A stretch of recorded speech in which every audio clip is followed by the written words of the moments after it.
Colleagues, we're going to move to First Minister's questions shortly, but can I ask the First Minister if she wishes to give us a short statement first, before we do? Thank you, Presiding Officer. I will just give a very short update on the daily statistics. The total number of positive cases reported yesterday was 465, which is 7.9% of people newly tested. The total number of cases, therefore, now is 25,960. There will be the usual regional breakdown available later, but I can say now that 219 of the cases are in Greater Glasgow and Clyde, 73 in Lothian and 66 in Lanarkshire. The number for Greater Glasgow and Clyde in quite large part reflects a significant cluster related to student accommodation at Glasgow University, and I'm sure we'll come on to discuss some of these issues shortly. And the remaining 107 cases are spread across 9 other health board areas. 84 people are in hospital, which is an increase of 1 from yesterday. 10 people are in intensive care, which is the same as yesterday, though I should insert a caveat there due to some technical issues. NHS Lothian's figures for intensive care haven't yet been taken account of, so their figures from yesterday are in that figure, and when we know their more up-to-date figure, it may change the overall number. And I regret to have to report that in the past 24 hours, 2 deaths have been registered of patients who first tested positive over the previous 28 days. And the total number of deaths under this measurement is now 2,510. And again, my condolences go to everyone who has lost a loved one, including, of course, everyone whose loss has occurred in the last few days. I can also report that we will shortly publish our latest estimate for the R number, which we do every Thursday. This estimate confirms our view that the R number is currently above 1 and possibly now as high as 1.6. I think all of these figures demonstrate again why we announced tough measures on Tuesday to reduce transmission and to get the virus back under control. And I would urge finally everybody to stick to those new rules. With some limited exceptions, none of us should be visiting each other's homes at the moment, outdoors or in public indoor spaces. We mustn't meet in groups of any more than 6 from a maximum of 2 households. Children under 12 are not included in these limits. Outdoors, and young people aged 12 to 17 are exempt from the 2 household limit. They can meet outdoors in groups of up to 6, but should still physically distance from one another. We've also announced new restrictions on hospitality. From tomorrow, all such premises will close by 10 p.m. And beyond that, we are asking people to limit visits to and social interactions in pubs and restaurants as much as possible. These measures are tough. I think we all know that, but they are necessary if we are to keep schools open, resume more non-COVID NHS services, keep care homes safe and protect jobs. And if we don't act now, the danger is the virus will continue to spread and even more severe or longer lasting restrictions will be required later. But if we can start to reduce the number of new cases over the next few weeks, we will be better placed for the winter ahead. So I'm asking everybody to follow the new rules and also to make sure that you download Protect Scotland, the Protect.Scot app. And finally, for everybody to remember facts. Face coverings, avoid crowded places, clean hands and hard surfaces, 2 metres distance and self-isolate and book a test if you have symptoms. Thank you for the opportunity to give that update, Presiding Officer. Thank you very much, First Minister. We're going to turn to questions shortly. I'll just remind members that we're going to continue with the approach of taking all the supplementaries at the end of the last question, which is question 7. So all supplementaries then, but members can press their request to speak buttons as soon as possible to let me know they wish to ask a supplementary. Question number 1, Ruth Davidson. Thank you. Presiding Officer, this week we've seen major COVID outbreaks within many of Scotland's universities. So far, we're aware of significant spikes in Glasgow, Edinburgh, Dundee and Aberdeen, with more than 1,000 students being told to self-isolate. Realistically, we must expect that figure to rise, and probably significantly, in the days ahead. Yesterday, the First Minister said that discussions were continuing about what may be required as the situation evolves. So can I ask what extra measures are being considered? First Minister. There have been discussions ongoing with the university sector. The Minister Richard Lockhead convened discussions with university principals yesterday, and discussions were ongoing last night, and we will set out some further measures, I hope, later today. These will be Measures about prevention, about making sure that all of the guidance is being properly and rigorously implemented on campus and in student accommodation, that students understand their obligations, but also that universities are properly supporting students. Can I just say briefly, the situation at universities is difficult, not least for those students who are being asked to isolate, and there is obviously a welfare issue there that I know universities are very alive to and take very seriously. We will no doubt discuss more about preventative action later on. One thing I want to stress, though, and it can be a difficult issue, I guess, for people to grasp, but the fact that we do have a number of positive cases identified, and I would agree that we would expect that to increase, and a number of students being asked to isolate, is test and protect working. Now, I think there is more we can do to prevent cases, but nevertheless, the essence of test and protect is making sure that where people have symptoms, they are tested, students are being tested, that they are identified if they're positive, and then advice is given to their contacts to isolate. So that's a difficult thing when numbers are as they are, but it does show that that system is working, and we must continue to have confidence in that. And of course, we must, difficult though this is, and it is really difficult for students, ask them to follow all of the advice. Don't socialise outside your own households, and for universities to make sure that all of the guidance on campus and in student accommodation is being followed. Ruth Davidson. Thank you. Calls have previously been made, notably about Willie Rennie, for all international students to be tested. But the circumstances now being faced at many of our universities clearly suggest that action beyond that is needed to halt the spread of the virus within these institutions and into the wider community. Now, we know that the Scottish Government's plans for walk-in testing centres included university sites, but we also know that only 2 of the planned 22 centres have opened, and that number will rise to half by the end of October. The figures we're seeing in the last few days show that we can't wait over a month to get these centres up and running. We need them now. So will the First Minister tell us what action she is taking to accelerate the programme? First Minister. That programme is underway, and it's an important part of our testing capacity. It's not the only part, which I'll come on to in a moment. As members know, St Andrews is already open. The centre in the centre of Glasgow is already open. I can tell the Chamber that bookings open today for the new walk-in centre in Aberdeen, and bookings open tomorrow for a centre in Edinburgh. New sites are being identified currently for Dundee. There will be a second Glasgow centre, opens on the 2nd of October, and one in Stirling on Monday the 5th of October. Others will follow after that. But it's important to say there is also mobile testing capacity. There's been a mobile testing unit at Abertay University in the last day or so. There is one at the Marano Student Village at Glasgow University, where a lot of the positive cases are as of now. And an important point to make, and there is never any complacency from me in saying these things, but there is no issue at the moment of students who are symptomatic getting tested and getting tested quickly and getting those results. For example, yesterday, I think at the Glasgow Walkthrough Centre, they tested almost 300 students and still had some capacity left at the end of the day. So we continue to make sure that the right things are done, but I want to give an assurance that testing capacity is available and is being accessed and utilised.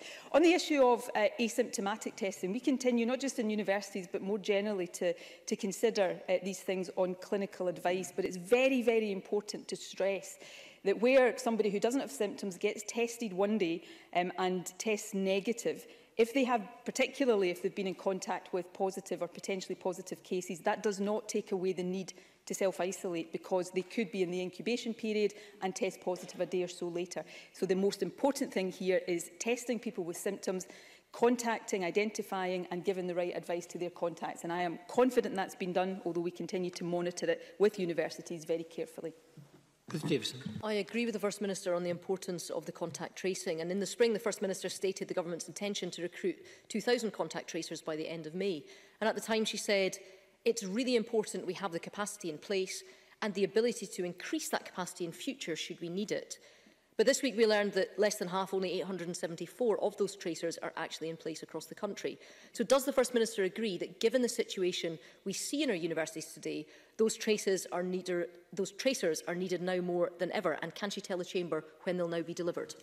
So I addressed this issue at some length when I did the daily update yesterday, and I appreciate people are seeing information and drawing conclusions from it, but it is not true to say that we don't have what we said earlier in the summer is that health boards were going to create a pool of 2,000 contact tracers. They were doing that from within their own resources that was available for to be called on should demand require it. That pool is there.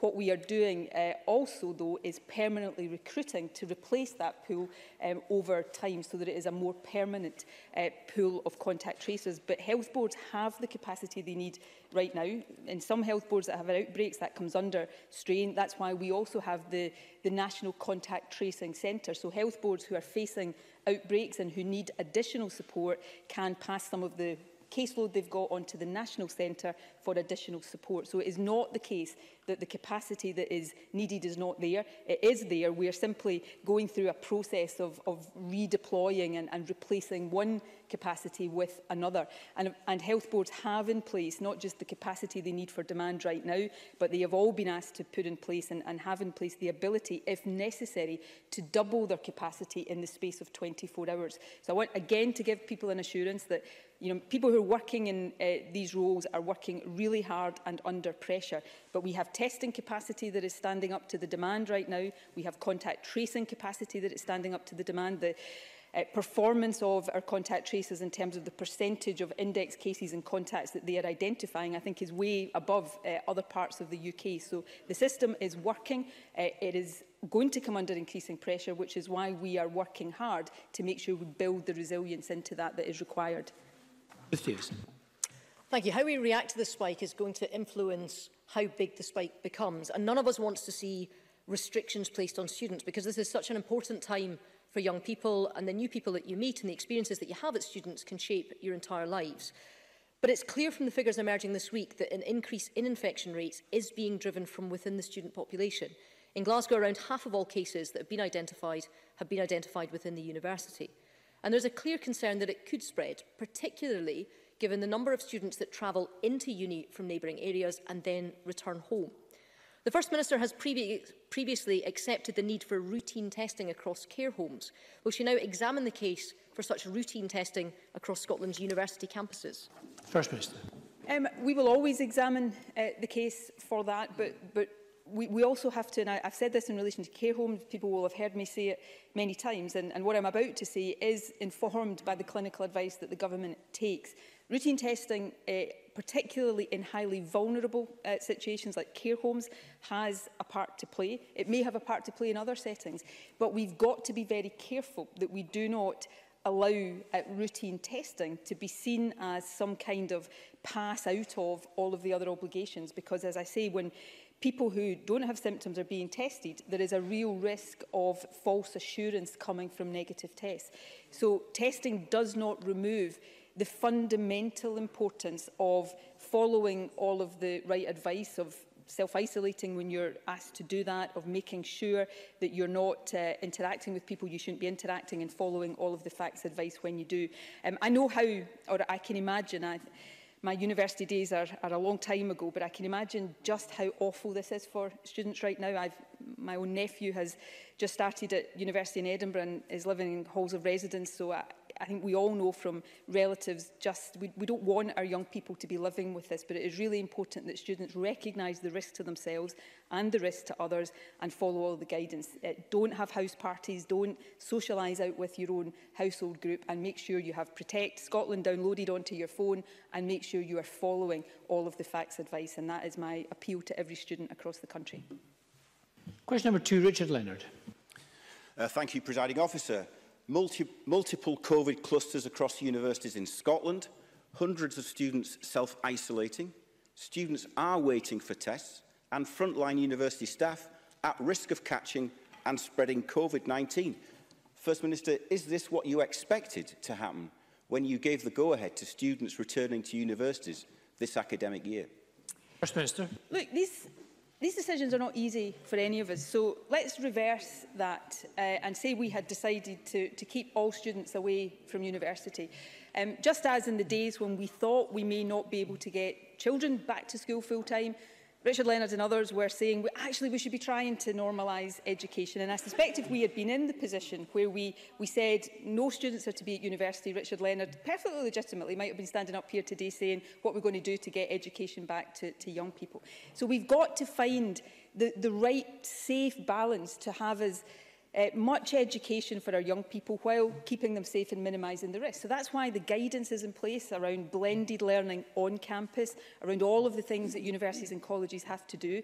The really difficult guidance that exists in student accommodation about not mixing between households, not having parties, all of that, that is really tough stuff for everybody. And you know, like dealing with this virus, in all sorts of aspects of our life, we can't magic it away, and decisions we take to minimise the risk of it in one way raise risks elsewhere. There are no harm-free options available for any of us right now, and that's why we all have to accept the responsibility of playing our part. And unfortunately, students are part of that. So we need to make sure people know what to do, abide by these rules. We give students the support they need. We do have access to testing, and students do have access to testing. And it is absolutely right that questions are asked of me of all of these issues around testing. I appeal to people across the chamber, though, not to inadvertently, and I stress inadvertently, I know nobody is trying to do this, but not undermine confidence in the test and protect system, because it's really important that we say to people, if you need tested, get tested, the capacity is there, and it's really important for the greater good that you take up that opportunity. Richard Leonard. Thank you. But First Minister, this was predicted in the same way that the spike in demand for testing was predicted before the schools returned. You keep saying that Test and Protect is working well. But this morning on the BBC, the Director of Universities Scotland, Alistair Sim, said that despite discussions with both governments, neither were able to provide sufficient testing capacity. He said, and I quote him, "There was not enough kit available at the very beginning of term to enable that for everybody." This is basic. This failure to test is a failure to contain the virus. This will cost people their health, their hopes, and some even their lives. This is the same failure we've had from day one of the pandemic, a failure to anticipate, a failure to plan, and above all, a failure to test. First Minister, why were you not better prepared? First Minister. Look, I accept criticism and scrutiny. I actually welcome it, but I do think at the heart of Richard Leonard's question if there is a failure, it is a failure to understand some of the basics of what we are seeking to do here, and some of the basics of how testing work. I didn't hear Alistair Sim on the radio this morning, but I've had an account of what he said. I think he was referring to availability of home testing kits. Now, there is an issue with the availability of home testing kits. They come through the UK-wide system. It's an issue we've been taking up with the UK government, trying to resolve it with them. But what there isn't, and I'll insert a caveat here that's always important, because it doesn't mean that no individual on any given day is not having some difficulty getting a test when they want it, where they want it. Of course that will happen, but it is not the case, and it is really important that the message from this chamber today isn't that it is the case that students who need to be tested right now are not getting tested. They are getting tested. That is why we have the numbers of positive cases. If we weren't testing students with coronavirus right now, these numbers that I'm reporting would be much smaller than they are, and the numbers being asked to isolate would be smaller than they are. There's something, I accept, counterintuitive in all of this, but in some way, of course, we want to prevent cases to keep these numbers low, but the higher the numbers are when you have an outbreak, the more people are obviously being tested and are being identified, and then Test and Protect does its work. So what I say to people is ask questions, scrutinise, criticise where that is legitimate, but the worst thing any of us could do right now was unfairly and unjustifiably undermine confidence in Test and Protect, because it is so important that people across the country, including students, have that confidence, and that confidence right now is justified. Richard Leonard. But students were told that they could return to universities and the communal living that goes with that safely. And we've all been told that Test and Protect is working well. But now students are suffering the consequences of failure. Students, some as young as 17 and away from home for the first time, are living without established support networks. We know that this in itself can have an impact on young people's mental health. On top of this, some of them are self-isolating in cramped accommodation, and many more will be anxious that they won't be allowed to go home for Christmas. Students and staff who work in their accommodation need to know that the government is working towards a solution. So what are you planning, First Minister, to avoid students either being confined in accommodation away from families over Christmas, or students returning home with the fear and very real risk that they are spreading COVID-19 to their friends and families back home? If Richard Leonard, as I am sure he is really concerned about the welfare of students and not increasing the already anxious situation they're in, I'm going to say this to Richard Leonard. I think he'd have asked that question in a very different way, because, you know, talking right now about things like students not allowed to go home for Christmas, that is not helping anybody. We all have to work right now to make sure that we cope with this infectious virus, part of a global pandemic, in the best way possible. I wish more than anything else I could snap my fingers and make it go away.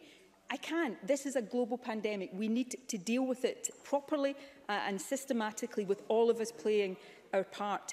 Students, and this is really tough for students, and you know, we all understand the welfare issues of this. I said a moment ago, I have a 17-year-old nephew in his first year at university living in halls of residence right now, like families across the country. I worry about him. So we all understand the emotional impact of this as well as the practical impact. That's why I have a duty, universities have a duty, to say to young people, make sure you're not putting yourself at risk through parties in student accommodation or socialising in a way that increases that risk. It's why universities have a duty to make sure that the welfare of isolating students is properly catered for and all of the other guidance is implemented, and why we do have a system in place that means that when a student is symptomatic, they get quick access to testing. If they are positive, Test and Protect then steps in to make sure that their close contacts are given the right advice. None of this is easy for anybody right now, but the responsibility of government is to make sure we take these issues head on,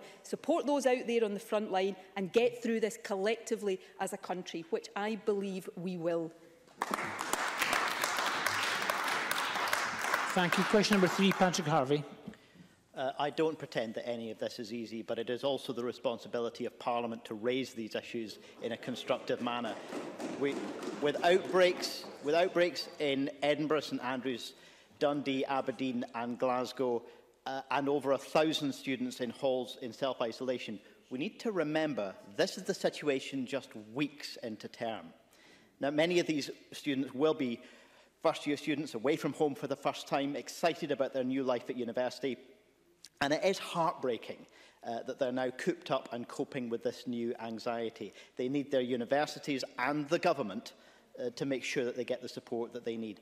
But the truth is that outbreaks like this should have been expected, and support and testing sites should have been in place before term started. A bit like the cruise ships at the start of this pandemic, opening student halls has brought people from far and wide together into densely populated accommodation, providing the perfect conditions for the spread of the virus. And student halls have a far greater potential for outbreaks to spread into the wider community. The real number of infections may already be far higher than we know. The First Minister hasn't yet told us, so will she now, exactly what proportion of Scotland's new cases are accounted for by outbreaks in student accommodations? When will the walk-in centres that she talks about be available, not just for bookings, but actually fully operational and conducting the tests that are needed?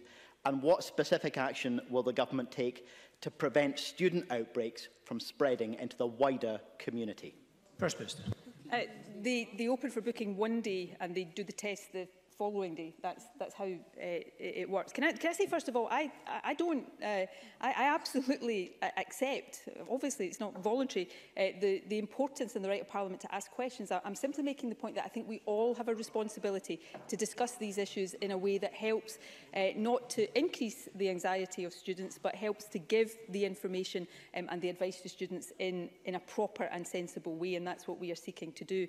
The other thing I think is really important, and testing is vital here, but it is absolutely wrong to say that it is somehow an absence or a shortage of testing availability that is an issue in terms of outbreaks in student accommodation. Students who need testing are being tested. That's why we see the numbers of cases within the student population continue to increase. If we weren't testing them, we wouldn't know that these cases existed and their contacts wouldn't be being told to isolate, and we would then have situations on our hands that we weren't able to try to manage and control in the way that we are doing right now. Patrick Harvey is absolutely right about the importance of welfare, and universities have been preparing and planning and are making sure that the welfare of students is catered for, and I think that is a big responsibility that they need to make sure that they take seriously.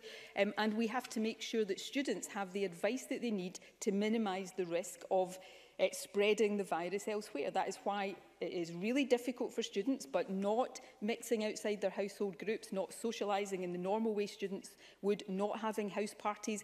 These things are really important. In terms of the numbers, because Patrick Harvey asked me a question, in Glasgow there is a significant proportion of the cases we report today will come from the outbreak at Glasgow University. Obviously Test and Protect is still working through these cases, and of course we will make breakdowns of the figures available as and when it is possible to do that. But students, just as we had a difficult period when schools went back with increased anxiety, we need to make sure that the systems in universities that need to be there are there and working. But this is going to be, as long as this virus is here and we don't have a vaccine against it, we are going to have to be managing this situation, and we will do that to the best of our ability. We will learn the lessons as we go, and where things are not working, we will take steps to make sure that they do in future. Patrick Harvey. I certainly don't say that students aren't being tested. I am saying that where we have the potential for rapid new outbreaks, we need far more testing capacity than was available at the start of term, and it should have been there. We all want Test and Protect to continue working. We all want that, but it is going to need more capacity in these areas. Student populations also go, of course, well beyond student halls. Many of them rely on the private rented sector, and that, of course, is about the impact on our wider community. So I want to move on to issues in relation to the private rented sector. In August, the First Minister told me that no people can be evicted because of what she described as an effective eviction ban in response to the Scottish Green calls for greater support for tenants during the pandemic. Yesterday, the Private Rented Sector Housing Tribunal issued the 100th eviction order since it restarted in July. That's not much of a ban. People shouldn't be getting evicted in the middle of a global pandemic, and it would be unacceptable if this situation carried on into the winter. Why are people being evicted when the First Minister said they wouldn't be? And will the First Minister now commit to an actual ban on winter evictions? First Minister. Patrick Harvey and Andy Whiteman and I discussed this in my office just a few weeks ago, so I think Patrick Harvey, because he was able to articulate it to me back then, understands and knows the answer to the question he's just asked me. We have put in place a system to make sure that for people who are getting into difficulties with rent arrears because of the pandemic, then the protections, the timescale of those protections that are in place constitute an effective ban on eviction over this winter period. What we discussed then, and I know he understood, is that system can't be made retrospective to deal with cases that were in the system before the pandemic, and I suspect what Patrick Harvey is talking about are the cases that are coming through that predate that, but I'm happy to look at the detail if I'm misunderstanding the issue he's raising. We have also put in place, though, again at the request of the Scottish Green Party, the fund to help people who are in difficulties with their rent in order to recognise and try to deal with the financial pressures that people are dealing with. So we will continue to take reasonable, practical steps to give people the protection against eviction or other hardship through the pandemic when the hardship they're experiencing, as we know, is no fault of theirs. Question number 4, Willie Rennie. Unfortunately, the window of opportunity has passed to test international students on arrival. I think we had a duty of care for them, and I regret the decision not to. But following the recent outbreaks on campuses across the country, we do need to do more to track down the virus. I feel for students away from home for the first time, forced to self-isolate in halls of residence.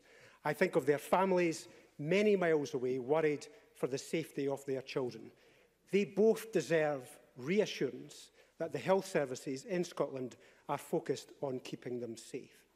As a significant proportion of the virus, of people with the virus, don't know that they have it, the risk of unknowingly spreading the disease is there.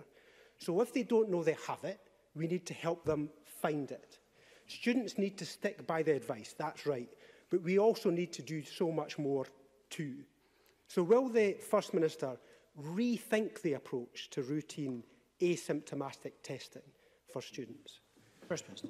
Can I firstly say to Willie Rennie, I do feel for students right now, and I feel for their families. As I've said a couple of times, I'm the member of a family that worries about a student in that very position. So I know, not just theoretically, I know in reality how that feels right now. Also, I don't want to labour this point because we've had exchanges on it before, and I accept the point, and it's a legitimate point. But international students, they have the obligation to quarantine. And the reason for that, as opposed to testing, is that while no system is absolutely perfect, it is felt that quarantine is a more effective system, because if you test somebody who comes in who tests negative, it doesn't mean they don't have the virus. It may just mean they're in the incubation period. So quarantine for 14 days is a more effective way of trying to protect against importation. And that takes me into the other point. So Willie Rennie says, will we rethink? We are always thinking about our approach to testing and taking the best clinical advice on it. I think there is an increased role for, and we are doing increased surveillance testing. One of the issues right now, and Willie Rennie is right in terms of identifying the problem. The question is, what's the best solution? So a student who doesn't know they have the virus because they're not displaying symptoms, and this is not just true of students, of any of us, the problem is you could be tested and you still won't know you have the virus because the test will be negative, because you are perhaps in the incubation period or you're genuinely asymptomatic and the test won't show up the virus. And therefore, I'm not saying we should never do that. The problem is we've got to be careful that that negative test then doesn't lead a student to say, I'm fine, I don't need to bother with isolation, I don't need to bother abiding by social distancing and all of the rules. So these are careful judgments that, you know, frankly, I have to take advice on, because I'm not a clinician, I'm not a public health expert, and we do think about these things on an ongoing basis and will continue to do so. The most important thing right now, and every bit of clinical advice that I've got will tell you this, the most important thing we need to do is get symptomatic students tested, and we are doing that, and then where they are positive, giving the right advice about isolation to their contacts. And that is what is happening right now. And that is why the numbers we're looking at right now are as high, because that system is working the way it's intended to. Of course, what we also need to do is work with students and others to get more prevention and stop the virus spreading in the first place. Willie Rennie. I mean, I accept the First Minister's argument. My concern is that people relax when they don't think they have the virus, and they don't go the extra mile to stick by the rules, despite all of our pleas for them to do so. So I think an extra measure of extra routine testing would give us the absolute assurance that people who have got it are definitely isolating and keeping out of the way. That would be the extra step that I think would be an extra safety measure that would protect us all. Now, yesterday we were told that some of the local outbreaks across the country here were because of travellers returning from Greece. So the quarantine spot check system is an important defence against the virus. It has seen repeated problems over numerous weeks. At the start, the Justice Secretary said the spot checks were working well when they hadn't even started. He changed the target, changed it again, and the system is still missing over 1,100 people. In the new target, 20%, not limited by 450 as was previous, of those arrivals required to quarantine would receive a spot check, but it's still only 9%, half of what the target is supposed to be. So when is the government going to get on top of the quarantine spot checks? First Minister. Additional resources are being applied to this. I think by the 5th of October, the resources will be doing the full 20%, even although already it's doing more than the 450 target. Let me remind Willie Rennie that 100% of everybody coming into the country from quarantine places are emailed, so there is contact with 100%. And the other thing, and I accept before I say this, that this is partly a reflection of the summer holiday season ending, but the numbers coming through our Test and Protect data of positive cases that identify foreign travel as one of the things that they tell the contact tracers is reducing. So that's positive as well. And of course, it was because we saw that information about Greece coming through the system that we applied quarantine to Greece. So, you know, the system actually is giving us the information to direct some of the efforts that we make. Look, these are all perfectly legitimate issues, and even if I'm not saying all of the things that people want me to be saying right now, please be assured that these are the things we are thinking through and considering and reconsidering every single day. And Willie Rennie's initial point in his second question is actually a valid one, but in a sense mine is the other side of that. If it is the case, and I think he's right, that people, perhaps particularly young people who don't have symptoms, relax and don't think they're at risk, there is a genuine question about whether giving somebody a test that is negative, even although they may have the virus, makes them more or less relaxed. I just think that is an open question, and it is part of the consideration that we have to go through in terms of the tactical use of testing. The fundamentally important use of testing right now is to get those who have symptoms, if they're positive, isolate their contacts, and that is what Test and Protect is focusing on. And while I am the last person to demonstrate any complacency about any of this, Test and Protect is working well right now, and that is a great credit to everybody in that system who is working so hard. Thank you. Question number 5, Annabel Ewing. Thank you, Presiding Officer. To ask the First Minister what the Scottish Government's response is to the report of the independent review into policing during the miners' strike. First Minister. The miners' strike of 1984-85, of course, divided people in many ways, with miners and indeed police officers often finding themselves in challenging situation. And I know the very strong feelings about the strike, particularly on the part of miners and their families, remain to this day. So I understand that many of those affected are eager to see the report and the Scottish Government's response, and I can confirm that the Justice Secretary plans to report the Scottish Government's response to Parliament by the middle of October, and the independent report will be published at the same time. Annabel Ewing. I thank the First Minister for her answer, and I would take this opportunity to commend all those who have campaigned for so long to secure justice for these miners. I understand that the report will in fact recommend pardons for those men who were only trying to defend their jobs, their families and their communities. I hear what the First Minister says, but I'm sure that my constituents in Cowdenbeath and in former mining communities across Scotland would be keen to have an indication of the intention in terms of a matter of principle that the Scottish Government will act to right those wrongs. First Minister. Can I thank Annabel Ewing for a question, and can I agree with the sentiments of it? I think many of us who had our kind of formative teenage years around the time of the miners' strike will always remember the impact of that and the very strong feelings and the kind of community I grew up in. I absolutely understand that.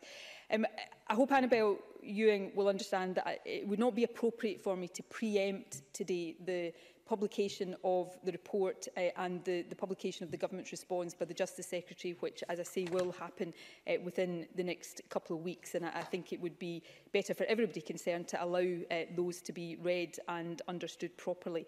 What I would say is that I very much hope that miners and the families of miners will welcome both the recommendation in the report and the response of the Government, and I hope they will feel at that point that there has been a recognition of what many do consider to be the injustice that was suffered. Thank you. Question number 6, Rachel Hamilton, and Rachel Hamilton joins us remotely. To ask the First Minister what action the Scottish Government is taking to reduce waiting lists for social housing. First Minister. Ensuring that everyone has access to a safe, warm and affordable place to call home is absolutely essential to my sense of a fair Scotland, which is why we have invested and continue to invest in expanding our social housing stock. Since 2007, we've delivered more than 66,000 new homes for social rent as part of over 95,000 affordable homes. We've invested more than £3.5 billion to deliver on our target of 50,000 affordable homes, including 35,000 for social rent over this parliamentary term alone.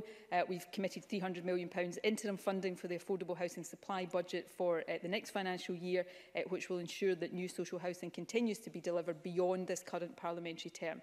In addition, to ensure homes remain in the social rented sector, of course, we ended the right to buy, protecting up to 15,500 houses being sold over a 10-year period. Rachel Hamilton. Thank the First Minister for that answer. Presiding Officer, Shelter's analysis shows that 70,000 children are currently on social housing waiting lists. At the end of March, there were over 7,000 children living in temporary accommodation due to homelessness. The Scottish Conservatives support building affordable homes, which is a key aspect to driving down child poverty, creating jobs and meeting climate change targets. But, First Minister, even without the coronavirus crisis, your 50,000 affordable homes target was going to be missed over the course of this Parliament. Therefore, my question is, how will this SNP government expedite the delivery of social housing in line with Shelter's campaign? First Minister. Firstly, the 50,000 target was actually absolutely on track to be delivered, and we will do everything we can, notwithstanding COVID, to make sure that is met as quickly as possible. And as I said, we've already committed funding into the next financial year so that we can continue that commitment beyond this parliamentary term. I'll take at face value, absolutely take at face value and in good faith, the members' commitment to social housing and to seeing the provision of social housing and seeing children not have to be on waiting lists for social housing.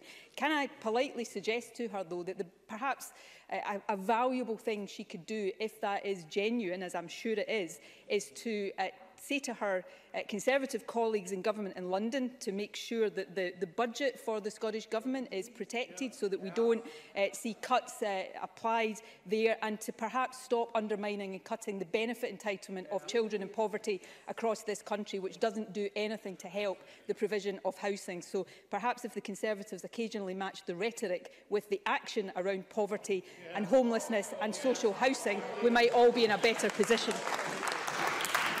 Question number 7, Jackie Bailey. To ask the First Minister for what reason the Scottish Government will not meet its target of helping 38,000 people back into employment through the Fair Start Scotland programme. First Minister. Fair Start Scotland provides intensive support for our most vulnerable unemployed people. Participants are treated with dignity and respect, and of course, unlike some UK government approaches, participation is voluntary. We continue to work towards the target of supporting 38,000 people. COVID has presented challenges to engaging new participants and delivering services, and referrals and starts have both dropped since lockdown started. Most of the referrals come from the DWP, but of course these were suspended during lockdown to respond to increased demand for benefit claims, and also lockdown restrictions on face-to-face interactions meant that fewer people were able to engage with services. Fair Start Scotland, though, has supported more than 24,300 people since 2018, and pre-COVID referral to start rates were increasing. So we remain absolutely committed to this service. We've extended delivery to March 2023 so that we can continue to work with partners to support the vulnerable. Jackie Bailey. Can I thank the First Minister for that response? Whilst I acknowledge the announcement of the Chancellor of a job subsidy scheme, I fear there will still be a significant number of job losses before the end of the year. And I appreciate that the pandemic has disrupted the delivery of the programme, but given the likely scale of unemployment, missing the target by some 14,000 people is indeed very disappointing. Will the First Minister give a commitment that any money saved as a result of missing the target is spent on employment support programmes to help a generation of young people who may find themselves out of work? First Minister. I think we've already given the commitment to significant investment in support for young people who may be facing unemployment, and absolutely the commitment that I've talked about around Fair Start Scotland is unchanged, and that will include the financial commitment to it. It is disappointing for all of us, but when you have referrals being suspended and when you have the suspension of face-to-face interaction, it is unfortunately unavoidable. The challenge now is to get that back on track. I haven't had the chance, obviously, because I was on my way to the Chamber, to see all of the detail of the Chancellor's announcements on the intended replacement for the furlough scheme. I hope it will be positive. The snippets I heard just before I came down suggest that it is a step forward, but perhaps not far enough to prevent the increase in what I would describe as avoidable redundancies and unemployment if there is proper support put in place. But I look forward to being able to look at more of the detail of that later on. Thank you very much. We're going to move to open supplementaries. Christine Graham to be followed by Miles Briggs. Christine Graham.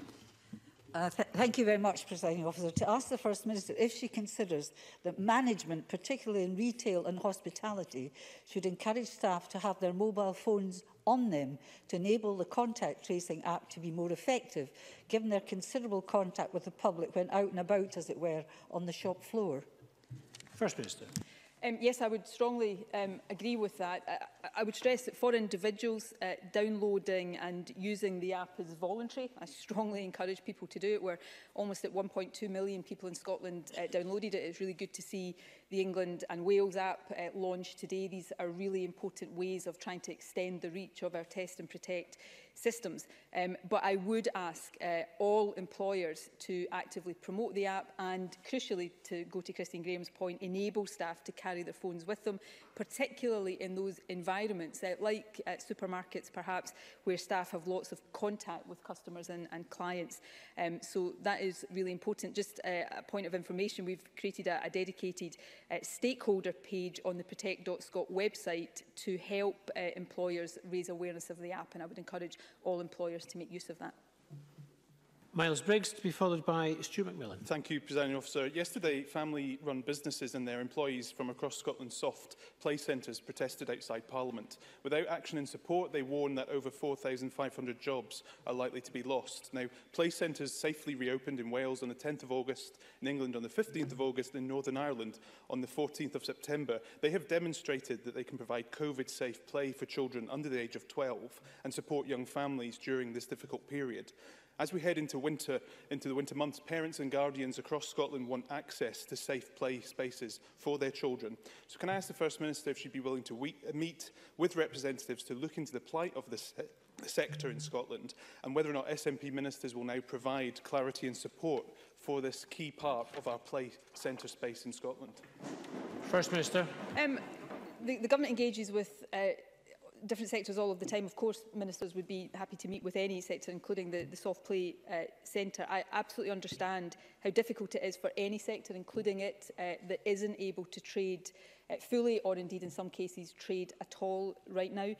We continue to be very focused on trying to reopen those aspects of the economy and society that are not yet open, but that has to be done safely. And when we have a rising prevalence of the virus again, as we do just now, clearly those decisions are even more, or have to be taken even more carefully than has been the case in recent weeks.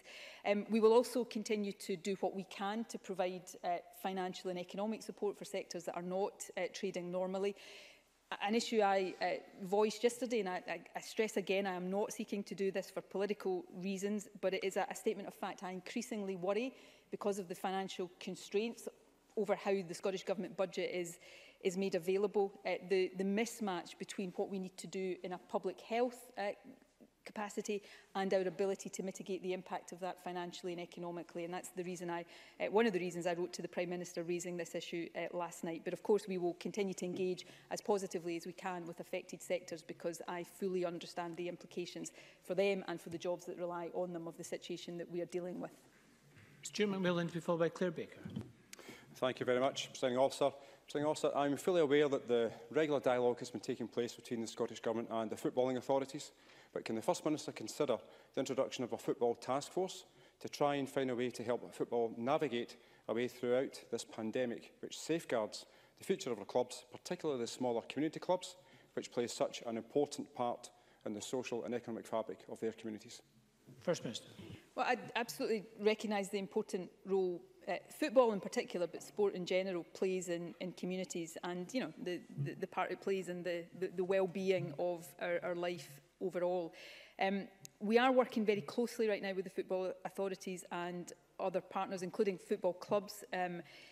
Officials are represented on the Football Joint Response Group. That was established to respond to the issues that the pandemic presented for football at all levels, and we are happy to consider how best we can continue working together to safeguard the future of all clubs in the SPFL and below across the country. The Sport Minister wrote to the UK Government yesterday as well, seeking some engagement about how collectively we look at a financial recovery package for sport, because while their on-field activities often dominate, clubs at all levels make a really big contribution to individuals and communities, and we've got to recognise it in that wider sphere. So we will continue to work closely with football to try to hopefully get the game back to normal, with the rest of our society back to normal as quickly as possible, but to provide as much support as we can in the interim.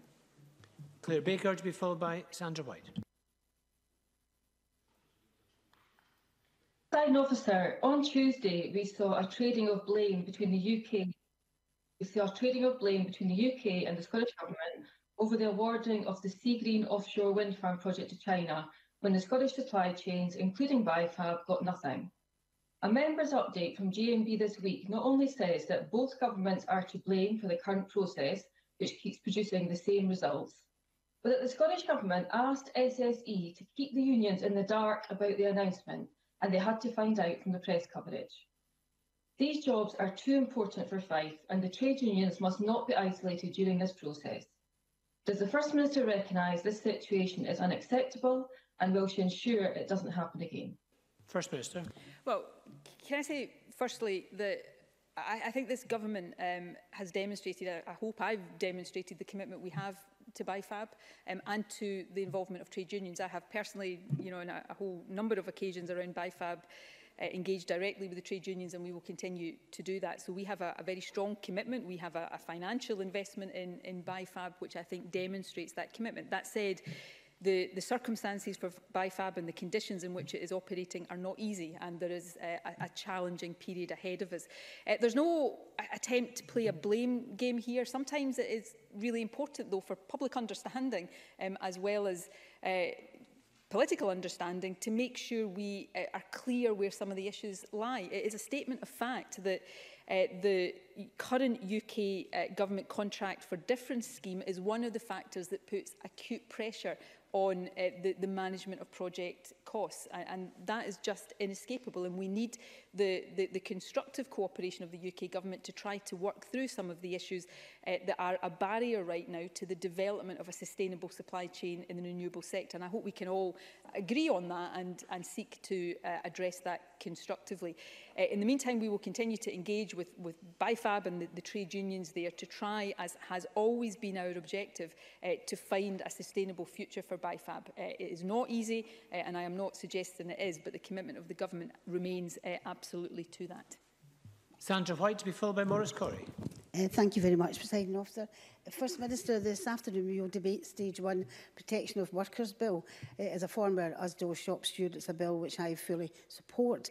However, whilst we debate this, my constituent, Richie Venton, faces uncertain future, having been sacked by IKEA in Glasgow, a firm which has made £11.2 billion in profit. Just for carrying out his trade union duties to protect workers' paying conditions during COVID-19. He has been sacked. Can I ask the First Minister what protection this government can give to union reps in carrying out their union duties?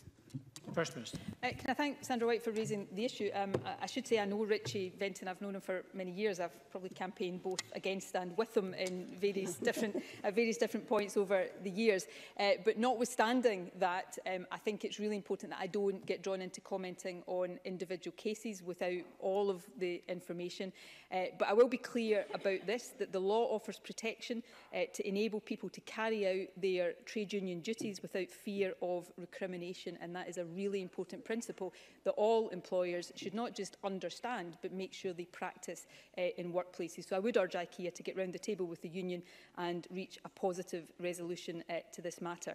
We are committed to enhancing workers' statutory rights and protections through our Fair Work policy, and we continue to engage with the STUC and individual unions about that. But the ability of trade union officials to carry out their trade union duties is an important principle that all of us should endorse without equivocation.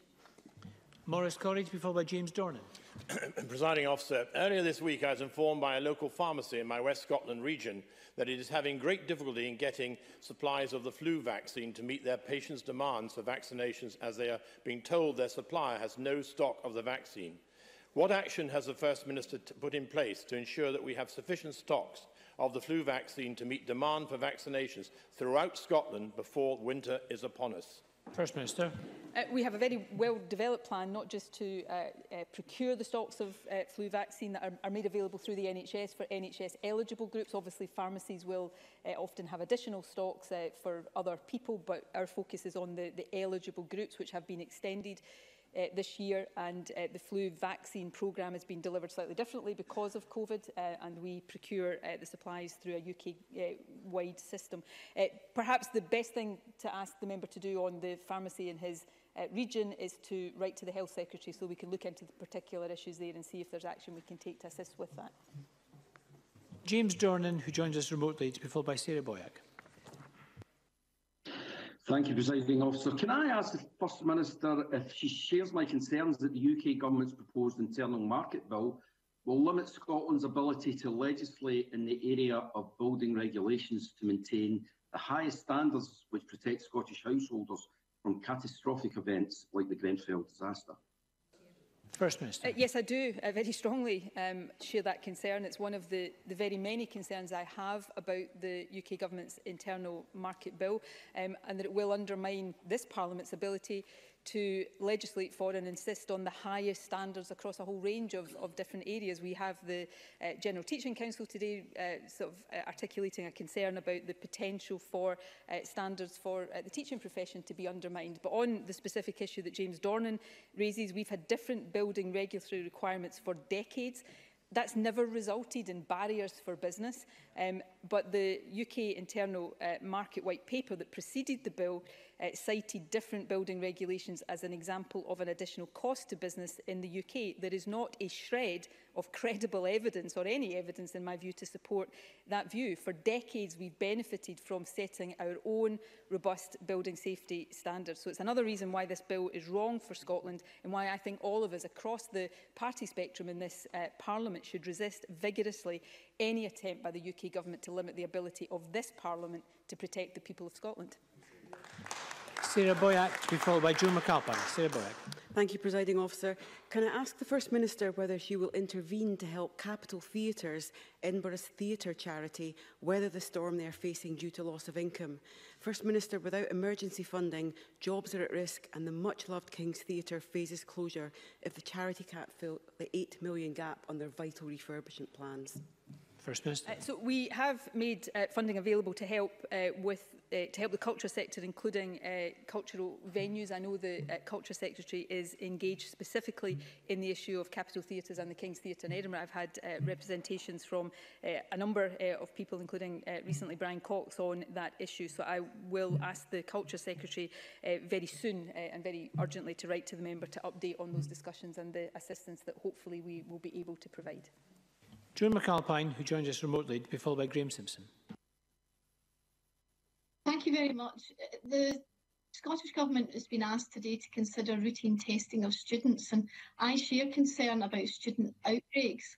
However, the First Minister knows that I have repeatedly raised the need to routinely test care workers supporting vulnerable disabled people, including learning disabled people, outside care home settings, and I was encouraged that the Cabinet Secretary for Health recently told me this group was being considered as testing capacity expanded, as indeed are close family carers, to allow visiting.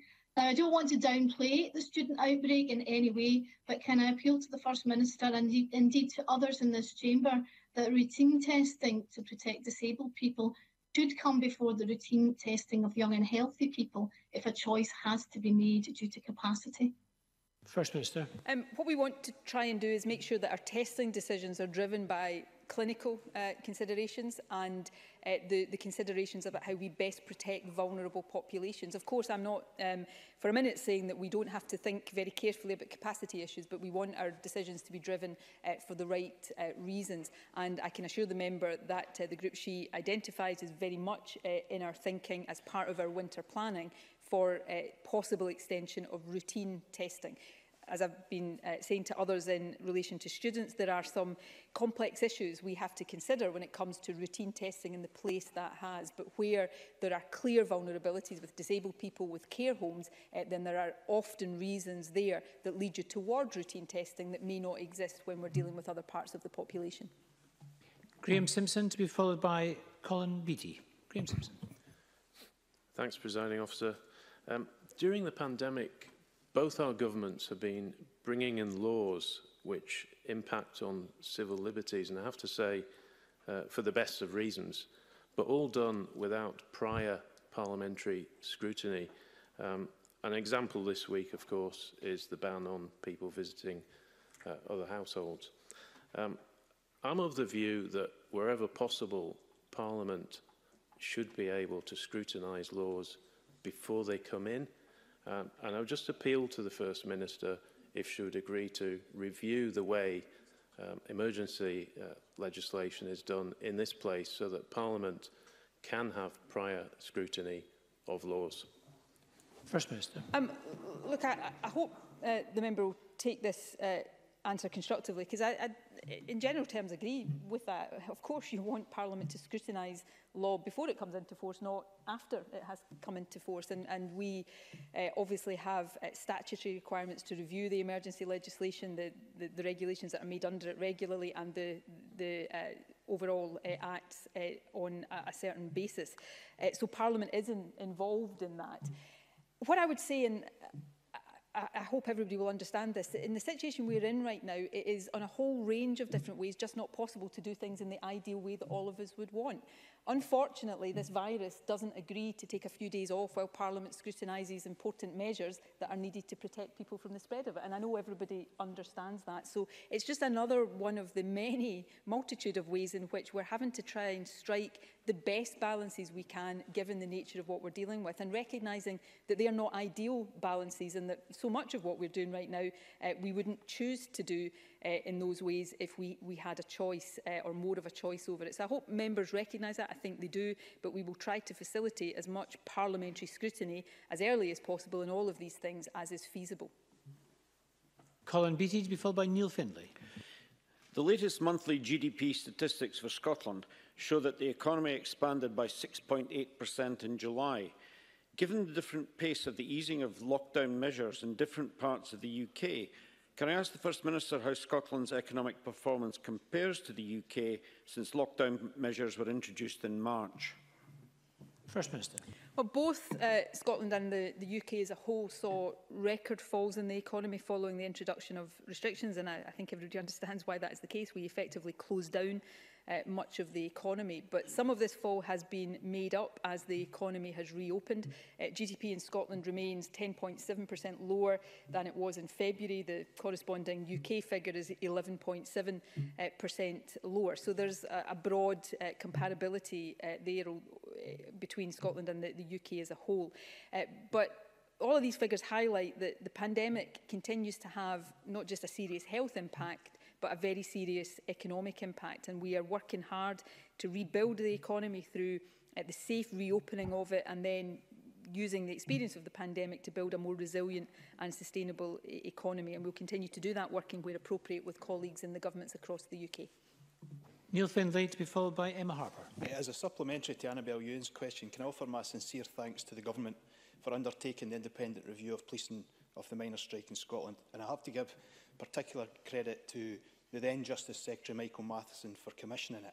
Unlike his predecessor, he listened to us, he took us seriously, and I want to thank him personally and publicly for that.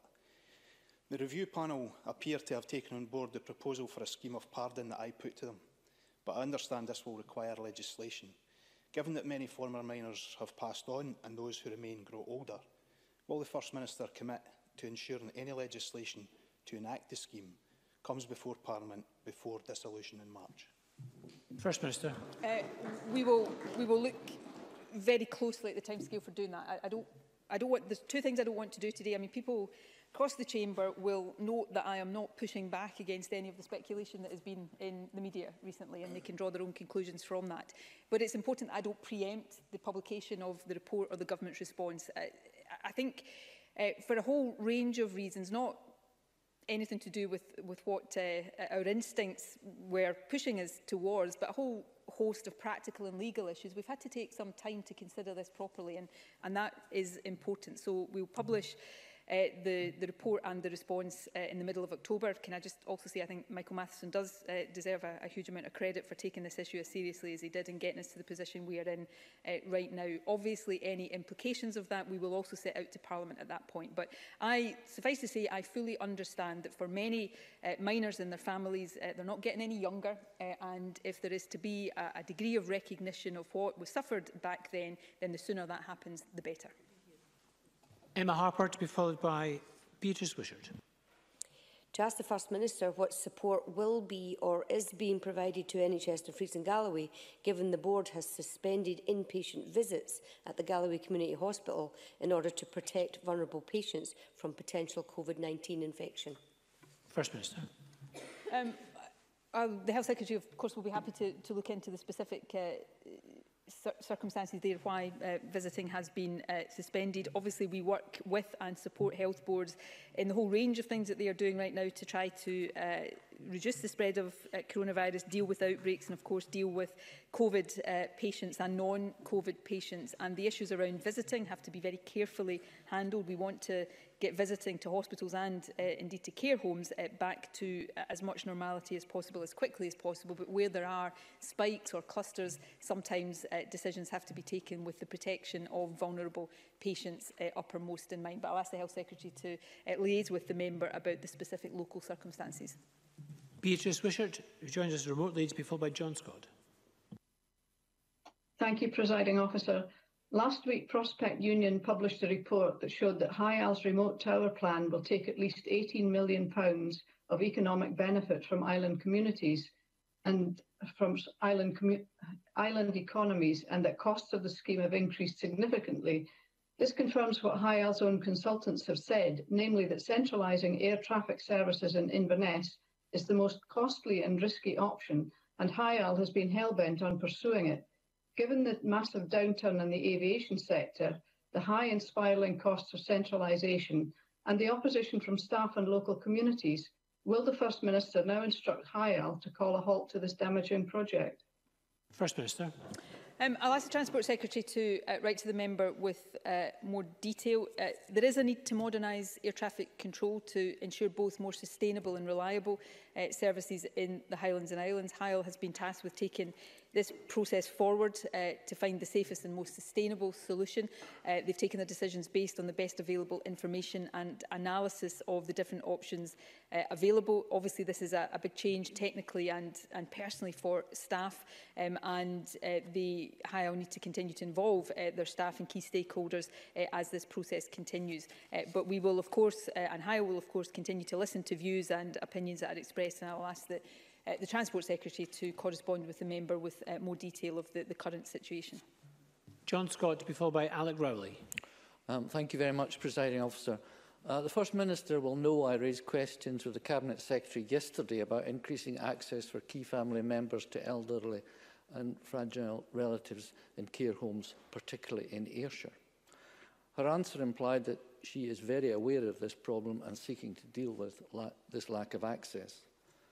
If testing capacity is now available, would the Scottish Government now consider routine testing for key family members to reassure nursing home managers, as Joan McAlpine has suggested, that it is safe to admit key family members into their nursing homes as winter approaches and outdoor meetings become impractical? First Minister. So, in short, yes, we are considering possible steps like that. The Health Secretary, as I indicated she would be at FMQs last week, met last Friday, I think, representatives from the Care Home Relatives group and discussed a range of proposals put forward by the group. We have a clinical and professional advisory group advising us around these issues. They are currently looking at what more we can do to strike a much better balance between family and visitor contact and activities and healthcare services for residents, while continuing to protect them as best we can from the introduction of the virus into their homes. These are important balances to get as right as possible, so they have to be considered carefully, but the particular proposal around testing that John Scott raises is one that is under consideration. And Alec Rowley. Thank you, Presiding Officer. Over the last 2 weeks, NHS 5 issued thousands of letters to older people telling them they had a phone number that they had to phone and book to get a flu vaccine. When people phoned the number, they got a message saying try later. NHS 5 have since apologised and say they will have it fixed within the next few weeks. But yesterday I was contacted by a lady from Kelty who is disabled with underlying health conditions, and when she eventually got through, she was offered a vaccine in Lochgelly, which is 2 buses away, Dunfermline, a bus ride and a long walk, or Glenrothes, and I won't even go there. Aside from the risk that people are being asked to put themselves in to get the vaccine, do you agree there is a greater risk that people will just stop trying and give up? I don't underestimate the enormity of the challenges facing the government, but the First Minister, this is not good enough, and will you do something about it? First Minister. I think I'll resist the temptation to join Alec Rowley in the sort of Fife geographic politics that he was engaging in there. Not least because I've got family in Fife and it would get me into trouble. But these are important issues. Obviously, the flu vaccination programme is by necessity being delivered differently this year because of the COVID risks. We aim for everyone eligible for a flu vaccination to receive an appointment after the programme commences on the 1st of October. And it's really important that everybody eligible takes up that opportunity. The issues around the phone line with Fife were addressed, and other issues around access. The Health Secretary will work with health boards to make sure that people who are eligible have the access in the way that they need to have it to make sure that they take up that opportunity. So I'll ask the Health Secretary to correspond directly with Alec Rowley about the concerns he raises and specifically how they are being addressed.